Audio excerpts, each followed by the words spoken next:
Ayan.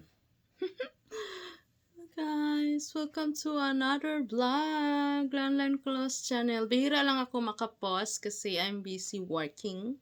Okay? Naghanap ako ng pera para mabuhay tayo dito.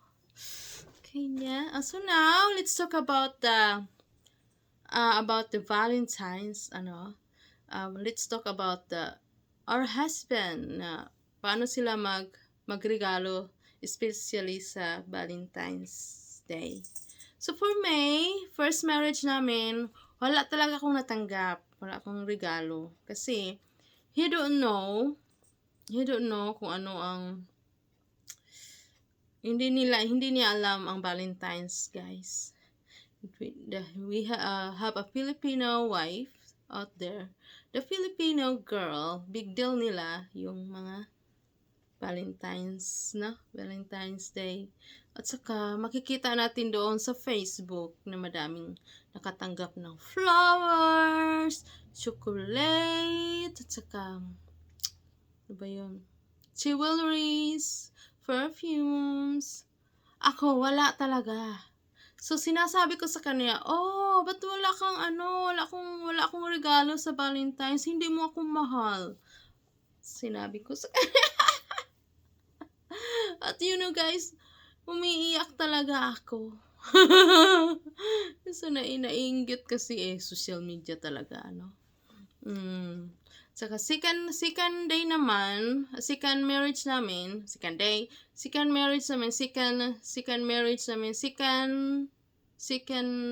ano ba yun? Pangalawang pagkataon ng marriage namin na Valentine's. Binigyan ako ng flowers. Pero late kasi wala siyang pera that time. Wala siyang sahod, wala siyang kaunti lang, may trabaho siya, kaunti lang sahod niya. So binigyan niya ako ng flowers, guys, kinabukasan kasi nag-sale. Nagpatawa tong husband ko. Sa third marriage namin, nagtrabaho ako ng Walmart that time. Tapos nagtrabaho na siya ng malaking sweldo na, malaking sahod. So, binigyan ako ng picture frame. Tapos may kasamang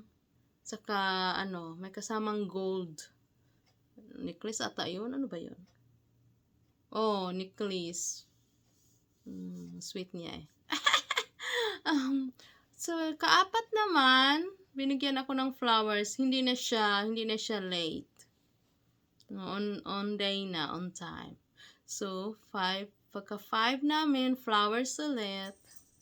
Pagka 6, ito na guys, ipakita ko sa inyo ang anong ganap today.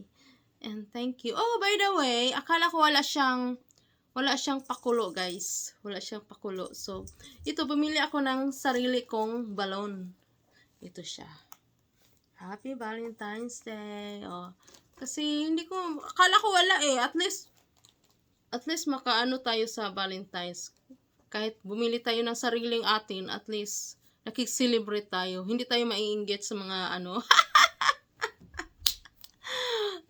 ito na. Ipakita ko sa inyo ang anong pakulo sa asawa ko today. Salamat! Lagay natin sa table. May pusa sa table ko. Saka, dito na siya ilagay. Kasi, first time na akong binigyan ni asawa ng ganyan. Yung may teddy bear na maliit, saka flowers. Madami naman. Last year, binigyan din ako. Charot.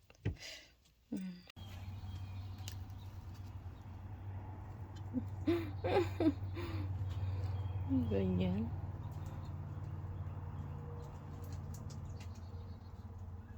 Ako kamubuan, guys. It's Valentine's today. Give me a hug. Come on. Give me a kiss. Give me a kiss. Give me a kiss. No kiss. At saka, i-share ko lang anong nangyari today. After my work, pumunta ako ng store.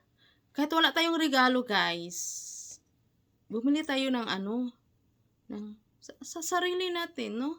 Kahit wala tayong matatanggap, kung wala tayong pakulo, tayo na lang bumili. Kung may pira tayo, tayo na lang.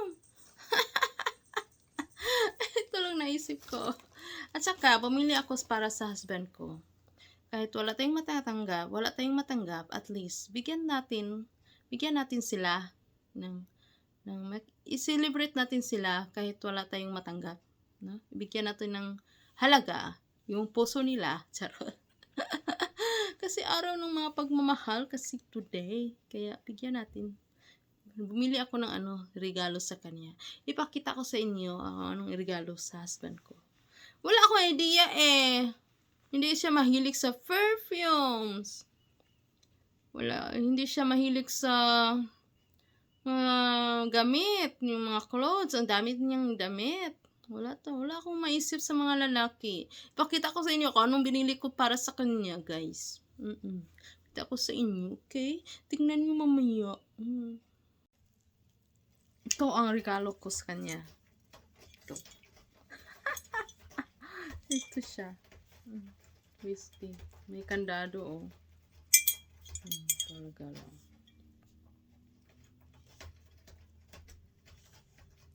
I don't know he likes it or I don't know. Tingnan natin mamaya. 1 and 2. So I need 3.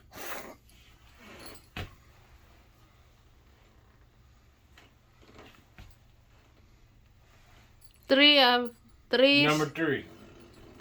I got 1, 2, 4, and 5. So I need a number 3. This one have a number here, like. Look at that.